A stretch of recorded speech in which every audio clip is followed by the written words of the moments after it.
А сегодняшняя роль дизайнеров, как вот я вижу, где они пригождаются и какие ошибки они допускают, работая с нами, с мастерами. Так мы делаем различные проекты. Обычно это большие какие-то там компании, которые очень много открывают везде точки. И у них есть дизайнеры, условно говоря, они прорисовывают дизайн с идеей максимально просто и проще и дешевле в ремонте, чтобы это было. То есть у них видно KPI, меньше всего денег потратить на ремонт. И вот как раз мы делали кафешку, назовем ее, и нам сказали, все нужно подготовить под покраску и, соответственно, потом покрасить. Когда мы это все сделали, понятно, что там сроки горят, в общем, согласовывается это, условно говоря, просто по звонку, звонится, говорится, там, что мы делаем, там, вот это и делаем. И, соответственно, было допущено ряд больших ошибок, которые, в принципе, смешные, и вот я сегодня про них расскажу. Сроки, как обычно, там горят, нужно быстрее. И получилось так, что, значит, тянули выход бригады, ну, наверное, по причине, что хотели найти дешевле, или, наверное, была эта бригада, но почему-то она, короче, затянула и не вышла. И позвали оперативно выйти нас. Вот, в целом, значит, там надо было отшпаклеваться, залить полы, постелить плитку. Ну, и, в общем, мы встречаемся, и нам говорят, надо, ну, короче, шпаклевать. Ну, хорошо, окей. Значит, и мы начали все шпаклевать. Под плитку, не под плитку, короче, времени нету согласовывать, нам быстрее шпаклеваться, а потом пусть эту плитку, короче, лепит на шпаклевку. Это первая ошибка, ну, с которой, как бы, дизайнер мне звонил и, ну, несколько наезжал. Ну, типа, не лишние мы деньги потратили, ну, выполняя шпаклевку, а потом на эту шпаклевку клеили плитку. Плиточники сейчас раскричатся, что так нельзя делать, да, но плитка во многих случаях, в 100% случаях, она держится на шпаклевке, ну, отлично, да. Если сама шпаклевка держится хорошо, то и плитка на ней, как показывает практика, идеально держится. Вот. Ну и, соответственно, это первый момент, что мы как бы больше сделали, чем положено, на 60 метров. То есть мы 60 метров подготовили под покраску. Представьте, сколько это денег. Вот. А вторая, короче, тема, мы должны были выходить красить, там, и, значит, нам звонят и говорят, что вы, когда вы ходите красить? Ну, это, условно говоря, в субботу, воскресенье. Ну хорошо, давайте. Потом перезванивают мне там буквально через полчаса, говорят, а почему мы под покраску готовили? Я говорю, так вы же сказали. Ну, как бы мне как бы хотели намекнуть, типа, давай смотри в план, да, ну, как бы в дизайн-проект. Вот, и сейчас мне как бы вменяет то, что мне в дизайн-проект нужно подглядывать, нужно разбираться, а этих проектов очень много. И если я буду вникать в эти проекты, у меня просто не будет времени просто тупо работать. Вот, и я такой говорю, ну окей, я говорю, ну давайте как бы декоративку сделаем, не вопрос. И я слышу, что дизайнер ждет от меня некой поддержки, чтобы я поддержал ее, чтобы она могла руководству донести, что мы как бы типа деньги даже и сэкономили.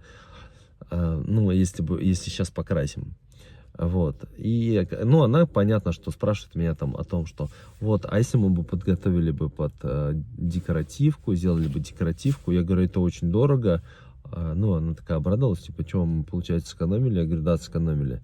Но она, видно, там с докладом, что, типа, я нашла способ, как сэкономить, надо все подготовить под покраску и покрасить. Это будет дешевле, чем вот эта вот ваша декоративная штукатурка, типа, там очень все дорого, ну, как бы, ну, и вообще так не нужно делать. И радостная перезвонит, говорит, подожди, может быть, декоративку не надо будет делать, возможно, просто тупо будем красить. Я говорю, ну окей, хорошо. Значит, перезванивают, все, говорят, все, согласовали, короче, будем красить. Будем красить.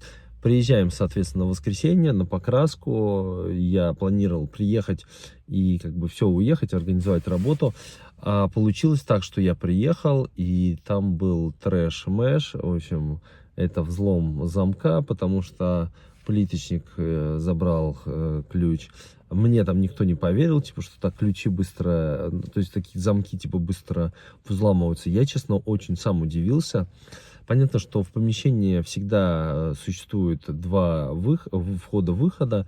Так было, в принципе, у нас, но один выход мы заложили. То есть в одно помещение нам в любом случае надо было попасть, поэтому взламывали замок. А в другой мы благополучно попали. Понятно, что там было все грязно. Плиточник, как всегда, водил своими руками, чистил их об наши шпаклеванные стены.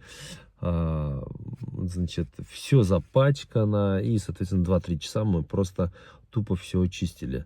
Я это заложил в смету, значит, чтобы нам платили, но дизайнер как бы прислала улыбку и сказала, это доп. Работы, которые у нас не согласованы.